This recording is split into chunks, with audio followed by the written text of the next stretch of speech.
노량진에는 아직도 쉬는 날 쉬는 시간 자신의 시간 하나도 없이 모든 걸 내려놓고 공무원이 되기 위해 정말 열심히 공부하는 청년들이 있어요. 길면 4년도 넘게 자신의 청춘을 버려가면서 투자하고 있어요.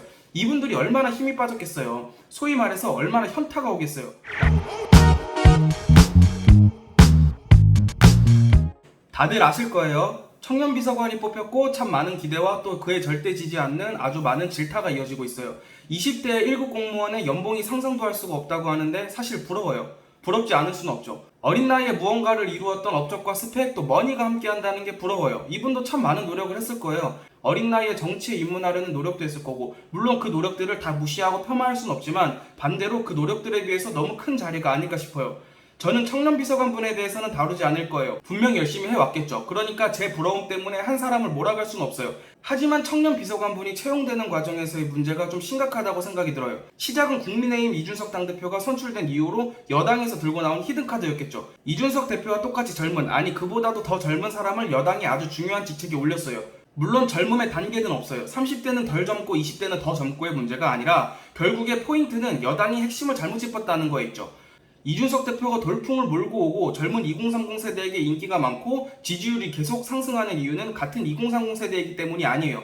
이준석 대표는 여당이 놓쳤던 2030의 많은 청년들, 그에 대한 원인을 정통으로 파악하고 인지하고 있어요. 세상에 정답은 없지만 나름 올바른 가치관을 가지고 소신을 가진 점에 청년들이 반한 거예요. 물론 앞서 말씀드린 이 부분들을 청년비서관께서 보여줄 수도 있어요. 무조건적으로 쟤는 잘 못할 것이다 이렇게만 봐서는 또 안 되는 거죠. 하지만 중요한 포인트는 이준석 대표와 청년비서관 사이에 대립구도에 대한 접근 방식이 잘못되었다고 생각해요. 젊다는 이유로 우리도 간다 이게 아니라 나이를 떠나서 우리도 바른 생각을 가진 사람을 뽑을 것이다 로 갔었어야 돼요.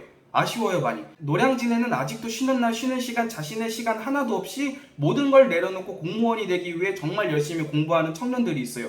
이들은 아주 실력이 좋고 운도 받쳐줘야 희박한 확률로 1년 안에 합격할 수 있고요. 길면 4년도 넘게 자신의 청춘을 버려가면서 투자하고 있어요. 이분들이 얼마나 힘이 빠졌겠어요. 소위 말해서 얼마나 현타가 오겠어요. 남들은 자신을 버리고 몇 년을 투자한 큰 산, 그리고 그 뒤에 몇십 년을 노력해야 이룰 수 있는 큰 산, 그 중에서도 잠시간 다 버리면서 겨우 이룰 수 있는 또 하나의 큰 산, 이렇게 세 개의 큰 산을 너무 쉽게 넘어버렸어요. 공무원 시험 과목을 열심히 공부한다고 공무원 되고 나서도 실력이 좋은 건 아니지만요. 그만큼 자신의 목적을 달성하기 위해 무언가를 포기하고 달려들 줄 알고 또 자신의 한계에 부딪혀본 사람이 필요해요.